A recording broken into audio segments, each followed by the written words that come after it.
بسم الله الرحمن الرحيم. الحمد لله رب العالمين، والصلاة والسلام على أشرف الأنبياء والمرسلين، حبيبنا وطبيب قلوبنا مولانا أبي القاسم محمد اللهم صل على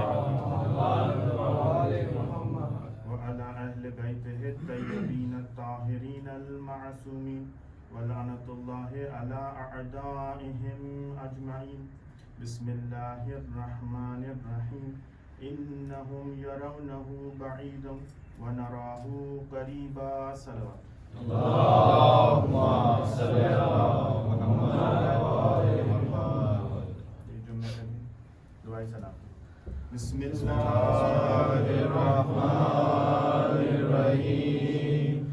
اللهم كل وليك الحجة ابن الحسن صلواتك عليه وعلى آبائه في هذه الساعة وفي كل ساعة وليا وحافظا وقائدا وناصرا ودليلا وعينا حتى تسكنه أرضك طوعا وتمتعه فيها طويلا.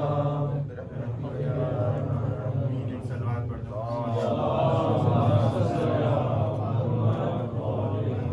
آئے دیگر ایک مل کر سلوات پڑھ دو. اللهم صل على محمد وآل محمد. بالکل مختصر آدھے 35 منٹ کی آدھے گھنٹے 35 منٹ کی آپ کی زحمت ہے انشاءاللہ. جس قرآن کریم کی آیت کی تلاوت کا شرف حاصل کیا. انہم یرونہ بعیدا ونراہ قریبا. آپ ہر روز صبح کے وقت اس آیت کی تلاوت کرتے ہیں. دعائے احد کے آخری کے یہ جملوں میں یہ قرآن کی آیت. انہم یرونہ بعیدا، لوگ سمجھتے ہیں وہ وقت دور. پروردگار کہہ رہا ہے کہ نہیں، وہ وقت یہ تم سمجھ رہو دور، نراہ قریبا، وہ تو بہت قریب. اور روایتیں اس کے سلسلے میں ساری کہ یہ ظہور امام زمانہ جل اللهم صل على محمد وآل محمد. بس 2-3 منٹ کی آپ کی زحمت، کچھ ابتدائی جملے اور پھر انشاءاللہ آگے بات بڑھے. امام زمانہ جمعے کا دن ہے تو امام کے ہی حوالے سے کچھ گفتگو ہونی بھی چاہیے اور وہی کچھ نکات اور پھر مصائب کا بیان. آپ کی زحمت تمام. امام کی محبت ہمارے دل میں موجود ہے. ہم امام سے محبت کرتے ہیں. تو کیا یہ یک طرفہ محبت ہے؟ نہیں، ایسا نہیں. امام بھی ہم سے محبت کرتے ہیں. وہ جملہ آپ نے سنا. اتنی محبت کرتے ہیں کہ اگر مجھے احساس ہو جائے، امام فرماتے ہیں اگر تمہیں یہ پتہ چل جائے کہ ہم تم سے کتنی محبت کرتے ہیں تو تم ہم سے ملنے کے اشتیاق میں مر جاؤ. کتنی محبت ہے، تصور. اور کیا میری محبت اسی نوعیت کی ہے؟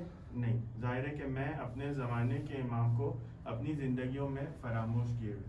تو امام مجھ سے اس طرح سے محبت کرتے ہیں تو میری کیا ذمہ داری ہے؟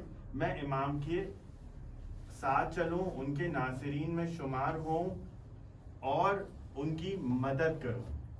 کیا ایسا ممکن ہے کہ ایک زمانے کے امام کی مدد کی جائے؟ وہی روایت جو آپ کے سامنے پیش کی تھی اسی کو دوبارہ اور پھر وہیں سے بات آگے بڑھے. ہاں بالکل. چھٹے امام جعفر صادق علیہ السلام کہ آخری زمانے میں منتظرین امام آپ کے سامنے روایت پیش کی تھی، دوبارہ اور پھر بات آگے بڑھے کہ کیا حل کیا ہے اگر امام کی مدد کرنا چاہتے ہو. کیا چیزیں امام نے فرمایا تھا؟ 2 چیزیں. امام نے فرمایا 2 چیزیں، ان پر عمل کرو گے اس کے ذریعے سے تم امام کی مدد کر سکتے ہو. اور وہ بھی آپ کو واقعہ یاد آ رہا ہوگا نا کہ جب رسول کے پاس ایک شخص آیا کہ یا رسول اللہ، اس نے رسول کا ایک کام کیا، رسول پر احسان کیا. رسول نے بولا پلٹ کے کیا چاہتے ہو؟ اس نے کہا یا رسول اللہ جنت میں آپ کا ساتھ چاہتا ہوں. رسول پلٹ کر فوراً کہہ دیتے ہاں دینے والے کائنات کیا پروردگار رسول کی بات کو ٹالے گا؟ نہیں.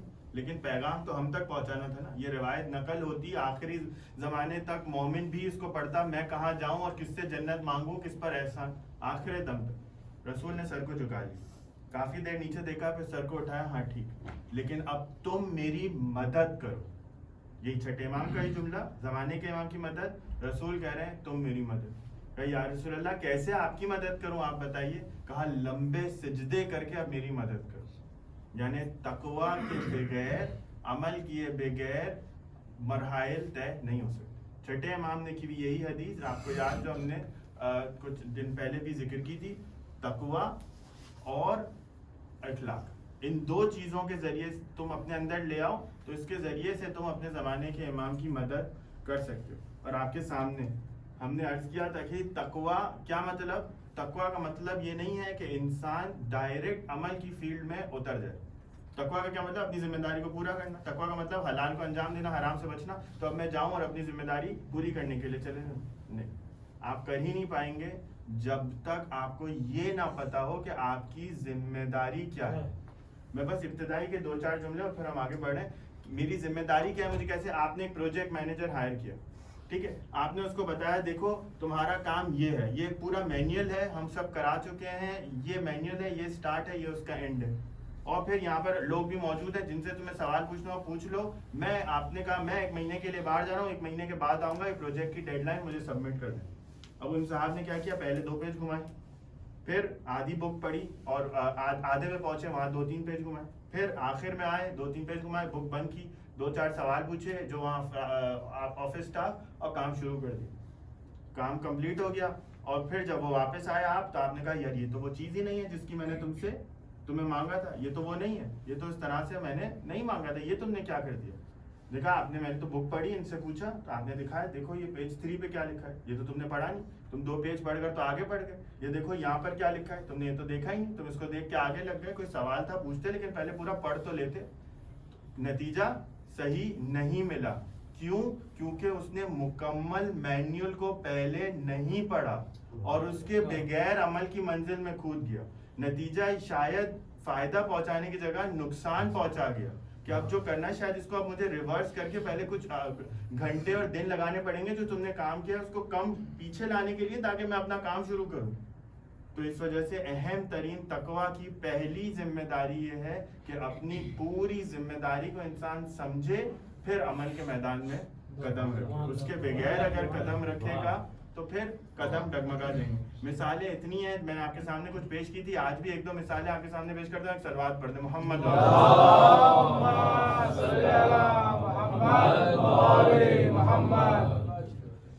آپ نے گھر میں دعوت رکھی, تھوڑی سی عجیب مثال ہے, اب آپ دیکھیے, گھر میں دعوت رکھی, مہمان کو بلایا, آپ گئے گھر میں, زوجہ سے کہا کھانا بناؤ, چائے بناؤ اور دیگر چیزوں کو. مہمان سے آپ نے کہا اب آپ یہیں ہیں, کہیں نہیں جائیں گے, 1 ہفتے تک آپ کو یہیں رہنا ہے. اب آپ کا مثلاً 1 کمرے کا 2 کمرے کا گھر, زوجہ کو ہر وقت حجاب میں رہنا, آپ خود آفس چلے گئے. اب ان کی مہمان کی ساری نوازش کرنی اور ساری چیزیں, زوجہ کچھ کہہ بھی نہیں رہی, لیکن دل میں اس کی اپنی ذمہ داریوں کے ساتھ پریشان بھی ہے, لیکن کام بھی کر رہی. اب آپ مجھے بتائیے کہ اوور آل دین کے اعتبار سے آپ کیا کہا جائے گا, آپ نے مہمان کو لائے, گھر میں رحمتوں اور برکتوں کو لائے, کیا بات آپ کی. یا یہ کہا جائے گا, یہ کہے گا نہیں مہمان کو لانا مستحب تھا, کسی دوسرے کو تکلیف دینا حرام تھا, کہ جو تم نے اپنی زوجہ کو دی. ہاں میں یہ نہیں کہہ رہا ہوں کہ ایسا ہوتا ہے, ہمارے گھروں میں ہماری عورتیں ہم سے آگے ہوتی ہیں, انہیں روایتیں اور احادیث ہم سے زیادہ پتہ ہے, وہ مجالس ہم سے بہتر سنتی ہیں, کہ بھائی وہ خود آپ سے کہتی ہیں کہ بھائی یہ رحمت اور برکت کو لے آئے, آپ کا شکریہ. میں یہ آپ کو یہ نہیں کہہ رہا ہوں کہ ہمارے گھر میں ایسا ہوتا, میں کہہ رہا ہوں اگر ایسا ہو تو پھر اوور آل تقویٰ کے اعتبار سے پہلے اپنی ذمہ داری نہیں سمجھی, عمل کرنے کا. ایک حدیث سنی, مہمان کی اہمیت, گھر میں مہمان لے آئے, بیوی کو تکلیف پریشانی. آپ دیکھ رہے ہیں اسی طرح جو ہمارے جو کراچی میں جو مسئلہ, کیا کسی کو یہ پتا ہے کہ اس کی ذمہ داری کیا ہے؟ اگر یہ ہو چکا, یہ واقعہ ہو گیا تو ہو گیا, لیکن اب میری ذمہ داری کیا ہے, کیا مجھے معلوم نہیں. ہر بندہ فوج اور بن جائے گا سوشل میڈیا کا, اور اپنی مرضی سے جو اس کی بننا آئے گا وہ ڈالتا جائے گا. اپنی ذمہ داری کو معلوم کر لو, اور پھر اس کے بعد جو ذمہ داری ہے تعین کر لو, ہر ایک چیز کا مجھے آخرت میں جواب دینا. اور یہ غلطی ہم بھی اپنی زندگی میں کرتے ہیں. اگر آپ ریفلیکٹ کریں, ایک عورت, شوہر اس دنیا سے جاتا ہے, بہت مشہور واقعہ, بالکل جلدی سے دنیا سے گیا شوہر, اور اس نے ہر شب جمعہ اس کے لیے کچھ کھانا فقیروں کے ذریعے بھجواتی تھی. ایک رات اگلے دن شوہر خواب میں آیا, کہا تعریف کی, شکریہ تو نے مجھے یہ کھانا بھیجا, میں یہ پریشانیاں تھی, میری آخرت کی مشکلات پریشانیاں حل ہو گئیں, یہ سے میں نے ابھی تو نہیں, اس ہفتے تو نہیں بھیجا, میں تو کتنے ہفتوں سے تمہیں بھیجے, کھانا تمہیں ابھی ملا ہے؟ کہاں یہ والا ہفتہ یہ کھانا ملا ہے. عورت کی آنکھ کھل گئی, بچے کو بلایا, بھائی میں تو تجھے کتنے ہفتے سے کھانا بھیج رہی ہوں, میرا آج شوہر خواب میں آیا کہ اس کو کھانا ملا, یہ بتا کہ آج تو نے کھانا کس کو دیا. اب وہ پریشان, وہ بچہ بول نہیں رہا, نہیں ایسا تھا, مسجد کیا تھا, یوں تھا یوں تھا, نہیں. لیکن بہرحال آخر اس بچے نے اعتراف کیا کہ آج در حقیقت اتنی بھوک لگ رہی تھی, میں نے خود کھانا کھا لیا. دیکھیے دین کے اعتبار سے حدیث صدقہ دو مرحوم کے لیے, میں نے کہا فوراً صدقہ نکالا مرحوم, لیکن میرے گھر میں بچہ بھوکا, اس کا کیا؟ یہ ساری مثالیں ہمارے ذہنوں میں آپ کو اپنے اس میں لانی ہوں گی, اپنی مکمل ذمہ داری سمجھنی ہوگی, پھر عمل کے میدان میں قدم بڑھائیں گے تو انشاءاللہ آگے بھی بڑھیں گے اور اس جگہ تک پہنچ سکیں گے کہ جہاں ہمیں پہنچنا ہے. ایک صلوات پڑھ دیں محمد.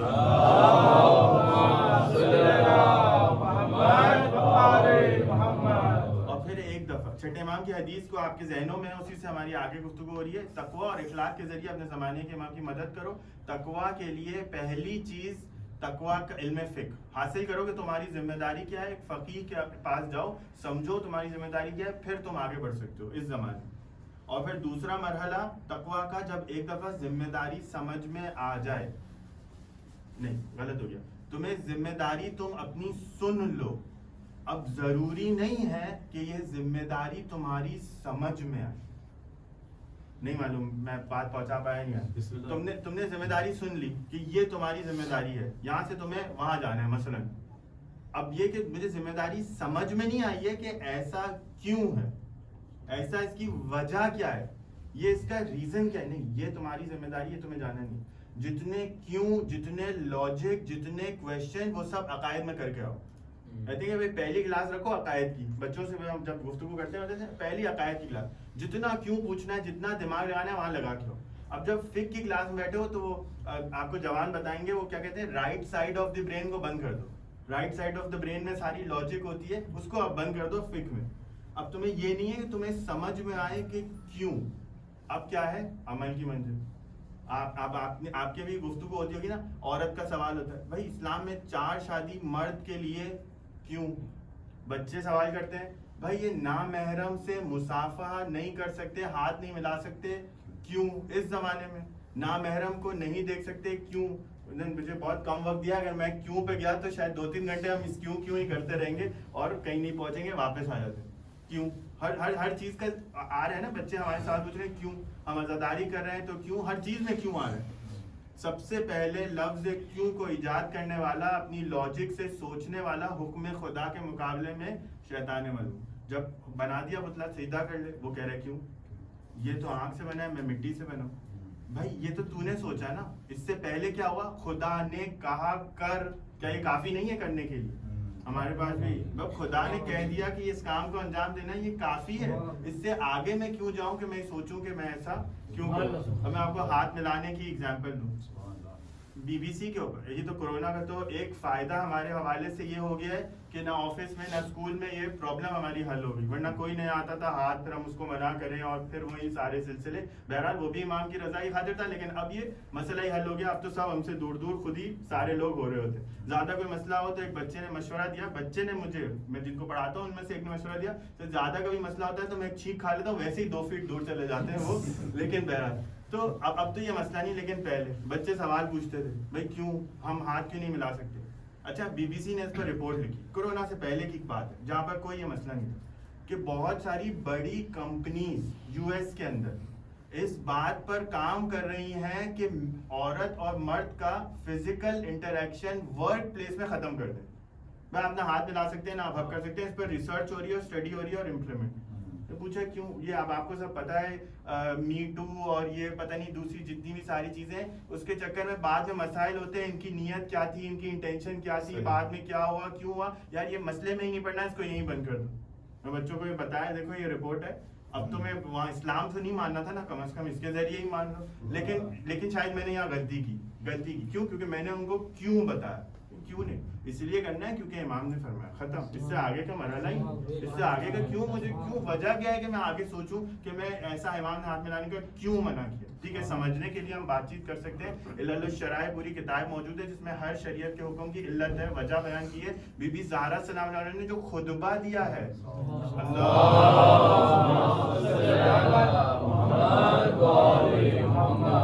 یزید ملعون اور ابن زیاد ملعون سے زیادہ جو ملعون ہے اس کے دربار میں جب بی بی نے خطبہ دیا، علت بتائیے خطبہ دیتے ہوئے، علت بتائیے. دیکھو حج تمہیں اس لیے واجب کیا، روزہ اس لیے واجب کیا. بی بی آپ حق ولایت لینے آئیے، یہاں پر آپ علت بتائیں. بی بی بتائی تھی اس مرحلے پر ہے کہ انہیں اسلام کی بیسک انڈرسٹینڈنگ بھی نہیں ہے. بی بی شاید ہمیں یہ پیغام دے سکتی ہو. لیکن واپس آ جائیں، وجہ اگر سمجھنے کے لیے تو اس میں کوئی حرج نہیں ہے کہ ہم سمجھے حکم خدا تاکہ اور بہتر طور پر انجام دے سکیں. لیکن یہ وجہ پتہ چلے یا نہ پتہ چلے عمل کرنا ہے. بلکہ شاید ایک یہ جملہ بہتر یہ ہے کہ پتہ چلے تب بھی عمل کرنا ہے، اور پتہ نہ چلے تب بھی عمل کرنا ہے، اور پتہ نہ چلے تب عمل کرنے کا ثواب اور زیادہ ہوگا. کیونکہ آپ تو صرف آپ حکم خدا کی اطاعت کریں. سجدہ آپ اس لیے کر رہے ہیں کہ میرا خون کی گردش دماغ تک پہنچتی ہے اور اس سے یہ بیماریاں دور ہوتی ہیں اور یہ بیماریاں دور ہوتی ہیں. یا آپ سجدہ صرف اس لیے کرتے ہیں کہ اس کا حکم ہے تو میں اپنے سر کو سجدے میں رکھ رہا ہوں. تو زیادہ فائدہ اس وقت کہ جب ہمیں وجہ بھی نہ پتہ ہو. میرے ایک استاد آغا علی حسین، یہ ان کا انتقال ہو گیا، ایک مشہور عالم دین، بہت ہی زبردست. ہم ان کے ساتھ کافی، ہم نے ان سے شاید جتنا کچھ سیکھا ہے بہت حد تک اخلاق اور آداب ان سے سیکھا ہے اس حوالے سے. اچھا، ان کی طبیعت آخری دنوں میں، ان کا انتقال ہو گیا، آخری دنوں میں ان کی طبیعت خراب تھی. اچھا، طبیعت خراب تو کراچی میں ہی فاطمیہ ہاسپٹل ہے، وہاں پر ان کو لے کر جایا گیا اور وہاں پر ان کا MRI ہونا تھا. اچھا، جب MRI کے لیے لے کے گئے تو جو نرس موجود تھی اس نے آگے بڑھی ہو تو انہوں نے ان کو روک دیا. اچھا، فاطمیہ ہاسپٹل جو پتہ ہے آپ کو پتہ ہے کہ اہل تشیع کا اور تقریباً نرسنگ سٹاف شیعہ ہی ہے. ڈاکٹرز دونوں ہوں گے لیکن نرسنگ سٹاف شیعہ. جیسی بھائی آپ گلوز پہنیں. اچھا، اب کرونا ورونا نہیں، یہ کوئی 5 7 8 سال پرانی بات ہے، کوئی کرونا اس وقت نہیں. کہ بھائی گلوز پہنے، کیوں؟ لیکن واپس آ گیا نا ہر جگہ پر، کیوں؟ اچھا، اب ہم جو دیکھیں تربیت کا ایک عجیب اصول ہے. آپ لاکھوں حدیثیں سناتے جائیں، روایت سناتے جائیں، لاکھوں مجلسیں سناتے جائیں، بچے کو مجالس میں لے کے جائیں، سب ایک جگہ آپ کا ایک عمل بچے کے سامنے الگ حیثیت رکھتا ہے. وہ اس کو دیکھ کر جتنا سیکھتا ہے اس پر لاکھوں احادیث وہ کام نہیں کر سکتی جو عمل کے ذریعے سے. اپنی زبانوں کو بند کر کے اپنے عمل کے ذریعے سے تبلیغ کرو. یہ ائمہ علیہ السلام نے بھی ہمیں سکھایا اور بچوں کی تربیت کا بھی ایک بہترین اصول. آپ اول وقت کے نماز پر لیکچر دے دیں بچوں کو، لیکچر پہ لیکچر، اور آپ وقت سے 5 منٹ پہلے کھڑے ہو جائیں. بچہ پوچھے کہاں جا رہے ہیں؟ دیکھو رسول کی حدیث ہے نا کہ نماز کے وقت داخل ہونے کے بعد نماز کی تیاری کرنا نماز کی توہین ہے، تو اسی لیے میں اٹھ کے جا رہا ہوں. یہ آپ کا عمل جو کام کرے گا اس پر لاکھوں مجلسیں بھی وہ کام نہیں کریں گے. عمل کے ذریعے سے تلقین. اس بچے استاد اور اپنے باپ کو اسی طرح ایک ایک عمل کو دیکھ رہے ہوتے. اب ہم بھی ان کو دیکھ رہے ہیں، ہمارے بھی استاد، ہم ان کو دیکھ رہے ہیں. اب یہ کیا جواب دیتے ہیں؟ انہوں نے، ہم نے کہا یہ بتائیں گے، دلیل دیں گے، دیکھو اس سے یہ ہوتا ہے، اس میں یہ ہوتا ہے. انہوں نے ان کی جانب دیکھا، کہا میرے امام نے مجھے منع کیا. اب وہ خاتون گئیں، گلوز پہن لیا، ان کا MRI ہو رہا ہے، ہم سوچ رہے ہیں.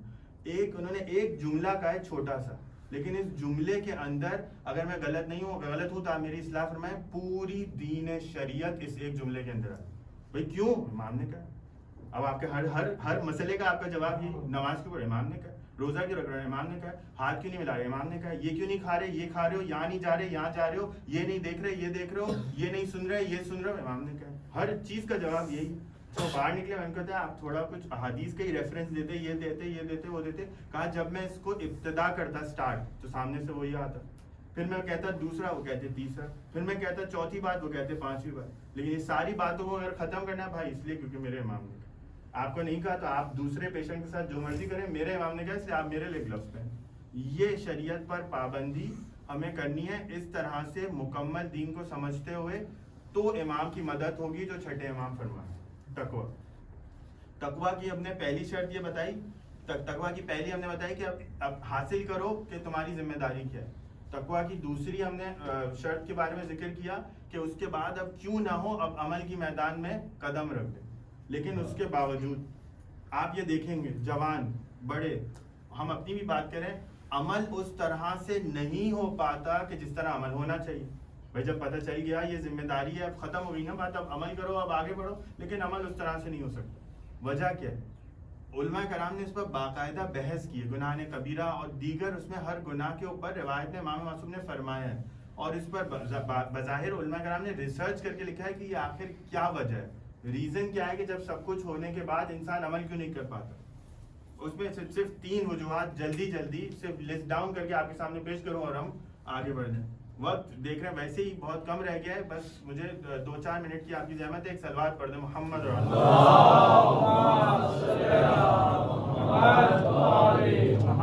جو پہلی وجہ آپ کو بیان کریں گے نا جوان، وہ کہیں گے آپ ٹھیک ہے یہ سب ساری چیزیں اپنی جگہ، لیکن پروردگار ارحم الراحمین ہے، پروردگار رحم کرنے والے، پروردگار 70 ماؤں سے زیادہ چاہنے والے. جملہ غلط ہے یا صحیح؟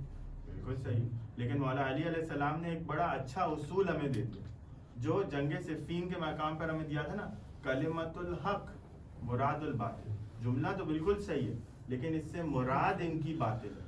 تو یہ جملہ بالکل اپنی جگہ پہ صحیح ہے لیکن اس سے مراد باطل یوں لے رہے ہیں کہ اس کے ذریعے سے کہہ رہے ہیں کہ اب میں جو گناہ کر لوں، اب میں جو مرضی کر لوں، پروردگار مجھے معاف کر دے گا، پروردگار تو بخشنے والا مہربان. تو ہم یہ چیز بھول جاتے ہیں کہ پروردگار اس کے ساتھ قہار بھی ہے، جبار بھی ہے، منتقم بھی ہے، عادل بھی ہے. پروردگار کی یہ والے بھی تو نام ہے نا. ہم ان کو فراموش کر کے صرف ایک تصویر کا ایک رخ دیکھیں گے تو مسئلہ ہوگا. میں شاید اگر یہی سمجھا پاؤں تو آج کی محنت پوری وہ ہو جائے. صرف ایک چیز کو امام فرماتے ہیں، چھٹے امام امام جعفر صادق علیہ السلام،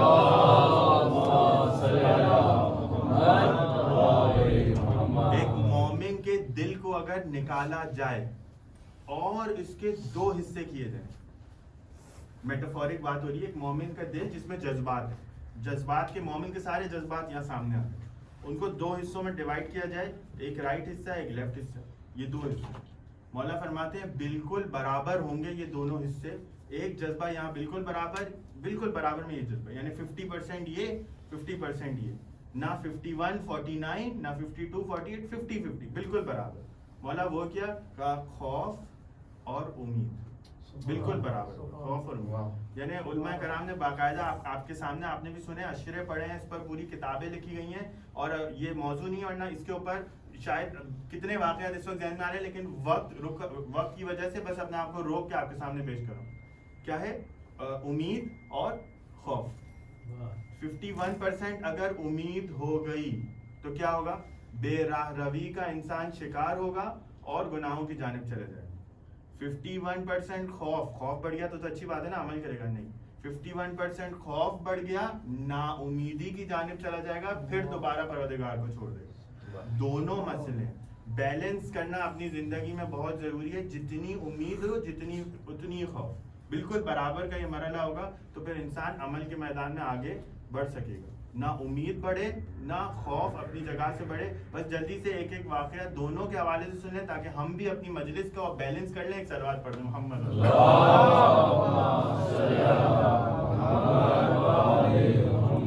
اپنی بیٹی کو ایک شخص نے زندہ دفنا دیا تھا اور وہ روتی رہی، لیکن اس نے نہ سنا، زمانے جاہلیت میں دفنا دیا. آپ دیکھ رہے ہیں بالکل مختصر کر دیا میں، ورنہ اتنا لمبا واقعہ ہے کہ شاید 5-10 منٹ کم از کم اس کو سمجھانے میں لگے.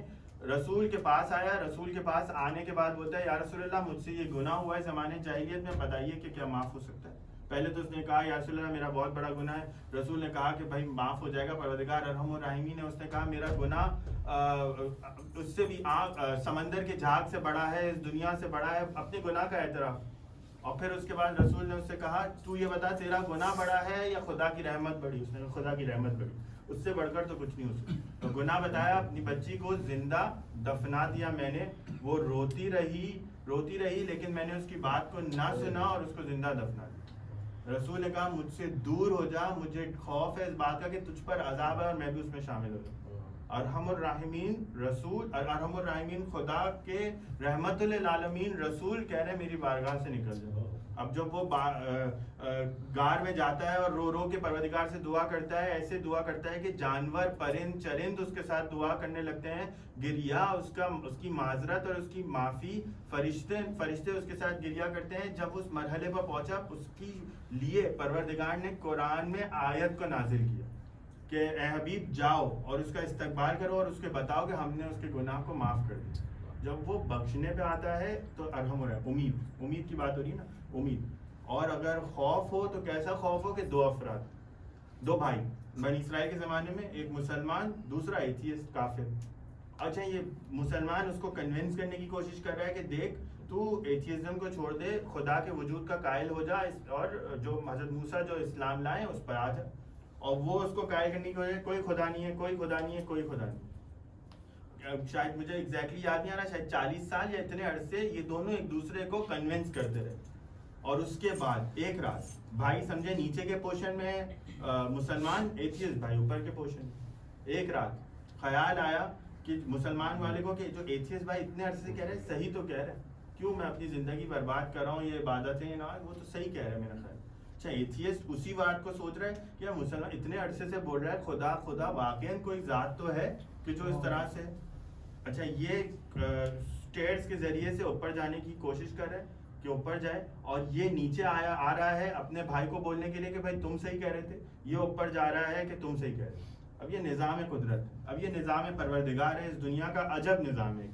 دونوں راستے میں پہنچے، ایک دوسرے کو دیکھا حیرت سے کہ رات کے وقت تم یہاں کیا کر رہے ہو، اوپر آ رہے ہو. نے کہا میں تم سے ملنے آ رہا ہوں، وہ کہہ رہا ہے میں تم سے ملنے آ رہا ہوں. اسی وقت ملک الموت کو حکم ہوا دونوں کی روح قبض کر. اب فرشتے پہنچے، اور پہنچنے کے بعد شاید یہ ڈیبیٹ ہو رہی ہو نا کہ اب کرنا کیا ہے ان دونوں کا.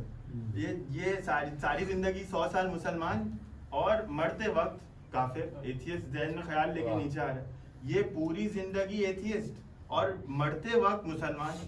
اب کرنا کیا ہے، جنت میں کس کو لے کے جانا ہے، جہنم میں کس کو لے جانا ہے، کریں تو کیا کریں. ملک الموت تو اپنا کام کر کے چلے گئے، جو دوسرے فرشتے اب وہ یہ سوچ رہے ہیں کرنا تو کیا ہے. لیکن نہیں، یہ ڈیبیٹ فرشتے ہم سے بہتر جانتے ہیں، وہ حکم خدا کے آتے ہیں. میں تو ایسے ہی آپ کے سامنے پیش کر رہا ہوں. یعنی کیا رہتا ہے کہ جو پوری زندگی اہم نہیں ہے، تمہارا اختتام کس پہ ہوا وہ ہے. اگر پوری زندگی مسلمان، اختتام ایتھیزم، تم جاؤ گے جہنم، کیونکہ شرک معاف نہیں ہو سکتا. پوری زندگی ایتھیسٹ، اختتام مسلمان، بس کافی ہے. اب عمل بھی نہیں، کیونکہ جیسے ہی مسلمان ہوا سارے کوئی قضا، کسی چیز کی قضا بھی نہیں ہے، اب سے تمہاری نئی زندگی شروع، تم جاؤ گے جنت. تو یہ دیکھ رہے ہیں، لیکن پروردگار نے موقع بھی نہیں دیا کہ دونوں ایک دوسرے سے گفتگو کرتے. یہ موقع بھی نہیں دیا کہ اب اس کے بعد اپنی مسلمان ہو کر وہ زندگی گزارتا ہے، یہ ایتھیسٹوں کی زندگی گزارتا ہے. ہمیں پیغام پہنچایا ہر وقت خوف کے عالم میں رہو، کہیں ایسا نہ ہو کہ ایمان میرا چلا جائے، کہیں ایسا نہ ہو کہ میرا امید ایسی کہ اگر کچھ بھی کر لوں وہ بخشنے والا مہربان ہے، کرنا نہیں ہے اس کی وجہ پہ، ہو جائے تو امید رکھنی ہے. اور خوف ایسا ہو کہ سارے اعمال کرنے کے بعد بھی خوف زدہ، پتہ نہیں پروردگار تو اس کو قبول کر لے، میرے پاس تو دکھاوا بھی ہے، میرے پاس تو دوسرے مسائل بھی ہیں، تو اس کو قبول کر لے. ہر وقت انسان خوف زدہ کی منزل میں آگے بڑھتا جائے. ان دونوں کو بیلنس کرنا، اچھا یہ آسان نہیں، یہ پل صراط کا مرحلہ ہے کہ جو شاید بال سے زیادہ باریک اور تلوار سے زیادہ تیز. آسان نہیں ہے کہ زندگی کے ایک لمحے میں انسان اس طرح سے آگے بڑھ سکے، لیکن اس طرح سے آگے بڑھے گا تبھی اس کا وہ ہوگا. تو میں آپ سے بتایا تھا کہ عمل نہ کرنے کی وجہ پہلی یہ کہا جاتا ہے کہ ارحم الراحمین. تو پروردگار دونوں چیزوں کو بیلنس رکھ کے چلیں گے تو اپنی نفس کی اصلاح کریں گے. شیطان کا جب وسوسہ آئے گا تو اس کو یہ جواب دیں گے.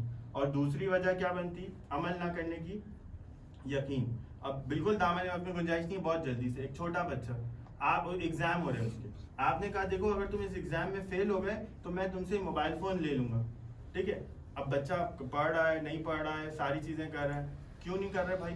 تمہیں یہ موبائل فون پسند نہیں کا پسند، اس سے تو ہماری تو آکسیجن سے زیادہ امپورٹنٹ ہمارے بچوں کے لیے موبائل فون ہے، کیسے ہو سکتا ہے؟ تو پھر تم پڑھ کیوں نہیں رہے؟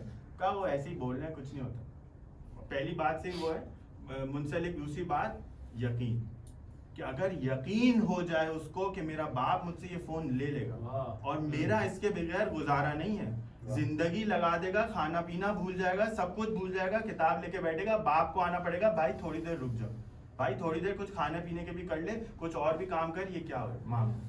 کیوں؟ کیونکہ سارا معاملہ یقین کا. جتنا انسان یقین کی منزل پر ہوتا ہے اتنا عمل کرتا ہے، یقین نہیں ہوتا، شک میں ہوتا ہے تو عمل نہیں کرتا. تقویٰ کے مقابلے میں دوسری جو شیطان وسوسہ ڈالتا ہے جس کی وجہ سے ہم کمزور پڑتے ہیں، یقین. کچھ اور باتیں لیکن اب وقت میں بالکل گنجائش نہیں. تیسری بات ایک صلوات پڑھ دیں محمد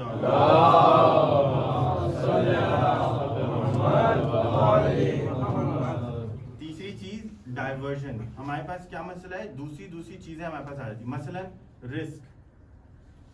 ہم آپ میرے سامنے مرد موجود ہیں تو اب آپ ہی سنیں، میں اپنی بات کروں. ہمارے کیا ہوتا ہے جب ہم جاب پہ جاتے ہیں تو ڈائیورٹ ہر چیز ہر ممکن کوشش کرتے تھے ہماری جاب پہ کوئی مسئلہ نہ ہو, رزق کے حوالے سے کوئی تنگی نہ ہو جائے, مسئلہ نہ ہو جائے, لیٹ بیٹھنا پڑے تو بیٹھ جائیں, 10 دفعہ چیک کر لیں, ساری چیزیں صحیح ہو جائیں. بالکل کوئی مسئلہ نہیں ہے, غلط میسج نہ چلا جائے, بالکل ایسا ہی ہے. حلال رزق کے لیے آپ کو محنت کرنی ہے, آپ عبادت کر رہے ہیں اور کچھ نہیں کر رہے, بالکل بے فکر ہو کر ہمیں اس پر وقت لگانا ہے. گھر میں بیٹھے بلکہ تو اعتراض ہوگا, لیکن ہماری نماز کیسی. اب دیکھ رہے ہیں یعنی آئمہ علیہ السلام کی روایتوں کا جملہ مولا کے جملہ, لیکن سب کا مفہوم آپ کے سامنے پیش کر رہا ہوں. اب روایت پڑھنے کا وقت نہیں. کیا امام فرماتے ہیں کہ تم اس چیز کے پیچھے لگے ہو جس کا پروردگار نے وعدہ کیا ہوا, اور اس چیز کو بھلا دیا ہے جس کا پروردگار نے کوئی وعدہ نہیں کیا. دیکھ رہے ہیں, رزق وہ چیز ہے جس کا پروردگار نے وعدہ کیا ہے. میری اپنی ساری کوششیں, محنتیں, زحمتیں, سٹریس, دماغ, سب کچھ اس پر لگ رہا ہے. اور جس کا پروردگار نے وعدہ نہیں کیا ہے, جنت کوئی وعدہ نہیں ہے کہ ہر انسان کو ملے گا, رزق وعدہ ہے ہر انسان کو ملے گا, جنت وعدہ نہیں ہے, لیکن اس کے لیے میں نے کیا عمل کیا, اس کے لیے میرا وہ فوکس نہیں. اب اگین میں آپ کو پتا ہے کہ میں اپنے جملہ نہیں بولنے کی کوشش کرتا ہوں, لکھتا ہوں کہ کتاب یا علماء کرام سے جو سنا ہے وہی کروں, لیکن کبھی کبھی آپس میں ایک آ جاتا ہے جملہ تو انورٹڈ کاماز میں جملے کو سن لوں. شاید ہمیں ایسا کرنا چاہیے کہ جو فوکس ہمارا رزق پر ہے نا وہ نماز میں لگا دیں, اور جو نماز پر ہے وہ رزق میں لگا دیں. ہماری نماز کیسے ہوتی ہے, وقت ہو گیا بس چلو نماز پڑھو اور پھر دوبارہ سے اپنے کاموں میں لگ جاؤ, ایسا ہی ہے نا. یہ رزق کے لیے کرنا ہے کہ ایسی کوشش کرو, وعدہ اس نے کیا ہوا ہے. اور جو ہماری کوشش رزق کے لیے کہ سب کچھ ہو جائے, کچھ خراب نہ ہو جائے, کچھ غلط نہ ہو جائے, 5 منٹ پہلے پہنچ جاؤں, 5 منٹ دیر سے آ جاؤں, ساری چیزیں وہ نماز کے لیے ہونا چاہیے کہ اتنی کوشش ہم نماز کے لیے کریں. لیکن ہم الٹا کرتے ہیں. اس حوالے سے ہمارے تقویٰ کے لیے جو تیسری چیز ہمیں جو پریشان کرتی, ڈائیورژن, دنیا مختلف طریقوں سے آ جاتی ہے. دنیا کی لالچ, دنیا کی محبت مختلف انداز سے, چاہے مال کی ہو چاہے شہرت کی, اس حوالے سے ہمارے ذہنوں میں آ جاتی ہے. بس اس کو اگر ہم اپنے دل سے نکال دیں تو تقویٰ کے مرحلے میں داخل ہو جائیں گے. اور اب وقت بالکل نہیں بچا, آگے کچھ باتیں تھیں لیکن انشاءاللہ پھر کبھی آپ کے سامنے ان کو پیش کر دوں. اور اگر آپ کو اپنے دل سے ان کو نکالنا ہو تو طریقہ کیا ہے, میدان کربلا پہ پورا سال مختلف طریقوں سے انسان یہ بھی سوچتا ہے میری یہ گاڑی ہو جائے, یہ گھر ہو جائے, یہ ہو جائے, یہ ہو جائے, اس طرح سے ہو جائے. محرم کا جہاں چاند لگا نظر آئے, کسی بھی عزادار سے آپ پوچھیں کیا چاہتے ہو زندگی سے, کیا چاہتے ہو, کچھ نہیں چاہیے, ہاتھوں کو جو کچھ نہیں چاہیے, بس فرش عزا دے دو, امام کا غم دے دو. وہ جب مصائب کو سنتا ہے کہ مولا نے کس طرح سے حضرت علی اصغر کے اس طرح سے چھدا ہوا اپنے ہاتھوں میں اٹھایا, اب اس کے بعد کیا دنیا کی کوئی خواہش انسان کے دل میں رہی. یہ کربلا کس طرح ہمیں پاک کرتی ہے, کربلا کس طرح ہمارے دل سے نجاستوں کو نکالتی ہے, اس دنیا کی محبت. اب ایک جملہ اور ساتھ میں سنتے جائیے, پھر مصائب کو شروع کریں. اگر اس دنیا کی ذرہ برابر بھی اہمیت ہوتی پروردگار کے نزدیک تو شمر کو اس رات کھانا نہیں ملتا جس رات اس نے آقا حسین کا سر کاٹا. سوچیے, اس نے رات میں کھانا کھایا یا نہیں کھایا, اگلے دن اس نے پانی پیا یا نہیں پیا, ناشتہ کیا ہوگا یا نہیں کیا ہوگا, کتنے سال تک زندہ رہا, اسے دنیا کی نعمتیں ملتی رہی یا نہیں ملتی رہی. اگر پروردگار کے نزدیک اس دنیا کی اہمیت اس کے سوا کچھ ہوتی کہ اس کے ذریعے تم آخرت پہ پہنچو تو ان افراد کو بھی وہ نعمتیں نہ ملتی. ٹھیک ہے, تو تقویٰ کے حوالے سے بس آخری جملہ سن لیں. 3 چیزیں. پہلی چیز ہم نے دیکھی کہ اگر تقویٰ پر عمل کرنا ہے تو اپنے دل سے ڈائیورژنز اور دنیا کی محبت کو نکالنا پڑے گا. ہمیں یقین کی منزل پہ آنا ہوگا, خوف اور امید کو بیلنس کرنا ہوگا, تو پھر ہم آگے چڑھ کر عمل کریں گے. ان ساری چیزوں کو آپ نے معیار پہ دیکھنا ہے. نے کہا کہ کربلا چلیے, اور کربلا کے بعد بھی کوفہ, بازار کوفہ, شام, ہر جگہ پر آپ کو یہی شہزادی زینب کا کردار نظر آئے. آپ دیکھیں یقین کے کس مرحلے پر نا ہم جو ہے وہ عمل نہیں کرتے کیونکہ ہمیں یقین نہیں ہے. ہمیں کچھ پریشانی یا مشکل آ جاتی ہے تو ہم پریشان ہو جاتے ہیں نا, لیکن اگر یقین کی اس منزل پر ہو کہ پورا گھر لٹا دے, گھر لٹانا تو شاید ایک بہت بڑا ایک عظیم کارنامہ ہے جو بی بی نے برداشت کیا, لیکن اس سے بڑھ کر کہ جس پر بی بی کا گھر واقعاً قربان ہو جائے, بی بی کی چادر وہ تک دے دی. تصور کریں, گھر دے دیا, چادر دے دی, کتنے بچے راستے میں دے دیے, کتنے بچے راستے میں دے دیے, سکینہ جیسی آقا حسین کی امانت زندان میں دے دی. یزید بڑھ کے پوچھتا ہے دیکھو آل محمد کو کس طرح پروردگار نے رسوا کیا. بی بی کہتی ہے جمیلہ, میں نے تو سوائے خوبصورتی کے کچھ نہیں دیکھا. یہ اس یقین کے مرحلے پہ ہے کہ پروردگار مجھے دیکھ رہا ہے, تو پھر اس کے بعد ہم ہر حال میں راضی ہیں کہ جس حال میں رکھے, چاہے وہ مصیبت کا ہو, چاہے مشکل کا ہو, چاہے جاب نہیں ہو, چاہے جاب میں مشکلات ہو, چاہے سیلری کی مشکلات ہو, چاہے قرض کی مشکلات ہو, چاہے کوئی مشکل. پروردگار تو مجھے دیکھ رہا ہے, زمانے کے امام آپ مجھے دیکھ رہے ہیں, تو بس میرے لیے ہر مشکل آسان بنتی جائے گی. اور اسی طرح اس گھر کی چھوٹی سی بچی کا آج مجھے تذکرہ کرنا کہ یہ بچی جب بازاروں میں اس طرح سے گئی, کس طرح سے. اچھا, حضرت علی اصغر علیہ السلام کی پیاس, ایک چشماہی کی پیاس, ایک بہت عظیم المیہ ہے ہماری جانیں قربان, لیکن ہاتھوں کو جوڑ کے اے اصغر آپ کی پیاس 10 محرم ختم ہو گئی. سکینہ کی پیاس شروع کب ہوئی یہ ہمیں پتہ ہے, ختم کب ہوئی ہمیں نہیں معلوم. ارے کربلا سے کوفہ روایت اور مقتل کا جملہ ہے, یہ جملہ سنا نہیں, میں نے خود پڑھا ہے, تو اس لیے آپ کے سامنے پیش کر رہا ہوں. اس لیے کیونکہ کسی ایک جگہ پر میں نے پڑھا تو ایک جوان اٹھ کر روتے روتے میرے پاس آ کے بولتا ہے کہ آپ نے جو پڑھا ہے مجھے یقین ہے کہ یہ غلط ہے, ایسا نہیں ہو سکتا. تو میں نے اس کو ریفرنس بھی دیا اور اس کے حوالے سے بتایا. راستے میں گزرتے ہوئے جب بی بی پانی کو مانگا کرتی تھی اور کہتی تھی, بی بی زینب سے پوچھ کے, شمر کہتا تھا کہ جب ہم فوج پی لیں گے, جانور پی لیں گے, اس کے بعد تمہیں پانی پلائیں گے. جب بی بی انتظار کرتی تھی, فوج نے پانی پی لیا, اب جانوروں نے بھی پانی پی لیا, اب تو یہ لائن ہمیں پانی پلائے گا. پانی لے کر آگے بڑھتا تھا. سوچئے ایک 4 سالہ بچی امید بڑھتی تھی, آ کر پانی بی بی کے سامنے گرا دیتا تھا. اب یہ والا جملہ میں نے روایت میں نہیں دیکھا, لیکن یہ عالم دین سے ضرور سنا ہے کہ بی بی اتنی پیاسی تھی, برداشت نہیں کر پاتی تھی, سوکھی زبان کو اس گیلی مٹی پر رکھ دیا. راستے سے گزرے ام حبیبہ, دیکھا ایک چھوٹی بچی پیاسی ہے, کوزہ لے کر آئی, کہا بیٹی پانی پی لو, پانی کے بعد ہمارے لیے 3 دعا کر دینا. بی بی نے کہا ارے ہم کریم گھر کے ہیں, تو پہلے دعا بتا, پہلے ہم دعا کریں. کہا میری پہلی دعا, میرا شوہر سفر پہ گیا ہے, دعا کرو خیریت سے واپس آ جائے. بچی نے ننھے ہاتھ اٹھائے, اے پروردگار سکینہ کی یتیمی کا واسطہ اس کے شوہر کو صحیح سلامت سے واپس لیا. کہا دوسری دعا یہ دعا کرو جس طرح تم یتیم ہو, میرے بچے کا بھی یتیم نہ ہو. ہاں, کوئی ماں اپنے بچوں کو اس طرح یتیم نہیں دیکھ سکتی جس طرح رباب نے سکینہ کو دیکھا. سکینہ نے یہ بھی دعا کی, حدیثی دعا کرو کہ میں مدینے جاؤں. اب بی بی زینب نے متوجہ ہوئی, دیکھا کوئی نامحرم کی توجہ نہیں, مخاطب کیا, ارے مدینہ جا کر کیا کرو گی؟ بی بی نے کہا ارے مدینہ میں میرا آقا حسین ہے, ارے مدینہ میں میری شہزادی زینب ہے.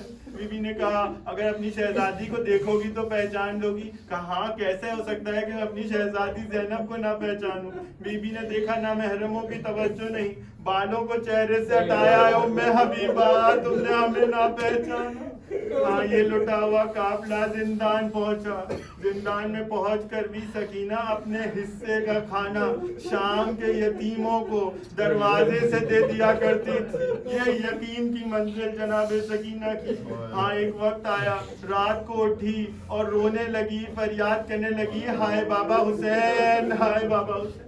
بیویاں بیدار ہوئی, بیویاں رونے لگی, ہائے حسین, ہائے حسین. یزید ملعون کی آنکھ کھلی, کہا اس وقت بھی میری نیند کو چین نہیں, معلوم کرو کیا. کسی نے آ کر بتایا, ارے سکینہ اپنے باپ کو یاد کر کر کے بہت رو رہی ہے. کسی کنیز نے مشورہ دیا, ارے ایک کام کر, اس کے بابا کا سر اس کو بھیج دے, بچی باپ کو یاد کر رہی ہے. ارے باپ کا سر لے کے ایک کنیز تشت میں چلی, تشت پر کپڑا رکھا ہوا تھا. قریب پہنچی, زینب سکینہ سے کہہ رہی ہے سکینہ کیا ہوا؟ سکینہ نے بتایا بابا خواب میں آئے, کہے سکینہ تمہاری زحمتیں ختم, سکینہ تمہارا امتحان ختم, اب ہم تمہیں لینے آ رہے ہیں. اور دیکھیے پھوپھی اماں, مجھے بابا کی خوشبو بھی آ رہی ہے, بابا قریب میں. ہاں, وہ کنیز جب آگے بڑھی, اس نے تشت پر سے جب کپڑا ہٹایا, آقا حسین کا سر سکینہ نے جھک کر اٹھایا, بوسے دیے. ہاں, وہ عصر عاشور کا منظر, حسین جھک کر سکینہ کو پیار کرے. آج سکینہ جھک کر اپنے باپ کو پیار کر رہی ہے, بوسہ لے رہی ہے.